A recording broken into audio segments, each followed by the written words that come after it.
তৌফিক প্ৰদান কৰা।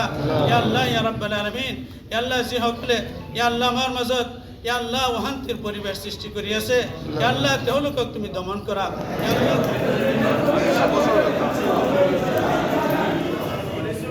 ইয়া আল্লাহ তুমি আমাক ক্ষমা কৰি দিয়া।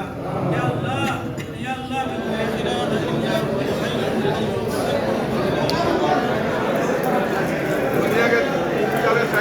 ইয়াতে মানে যিসকল লোকে পবিত্ৰ ৰমজান মাহত খুব মানে আল্লাহক শ্ৰদ্ধা কৰি ভগৱানক শ্ৰদ্ধা কৰি যি ৰোজা ৰাখিছে, নৰ্থ ইষ্ট মাৰ্কাজ মছজিদ, পুৰণা মছজিদ, আমাৰ 100 বছৰৰ ওপৰ হৈছে।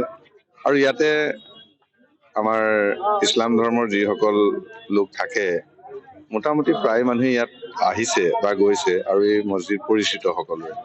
আৰু মোৰ আজি সৌভাগ্য যে আমাৰ ৰাইজে মাতিলে যে আজি আমি একেলগে ইফতাৰ কৰিম, তুমিও আহিব লাগে। মই আহিলোঁ, দুৱাও দিলে ৰাইজে, মই তেওঁলোকৰ পৰা দুৱা ল'লোঁ, আশীৰ্বাদ পাইছোঁ, একেলগে খালোঁ, আল্লাহৰ ওচৰত প্ৰাৰ্থনাও কৰিলোঁ সকলোৰে কুশল মংগল হ'বলৈ।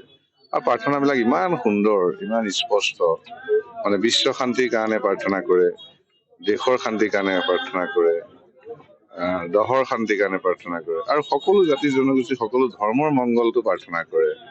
গতিকে প্ৰাৰ্থনা শুনিও ভাল লাগে যেতিয়া ইমাম চাহাবে প্ৰাৰ্থনা দোৱা ধৰে, ভাল লাগিলে। আৰু মোৰ বিশ্বাস এই দোৱা আল্লাহে কবুল কৰিব, কাৰণ ৰাইজে হাত উঠাইছে যেতিয়া কবুল কৰিব, আৰু মোৰো ভাল হ'ব এনেকৈ ভাবিছোঁ আৰু।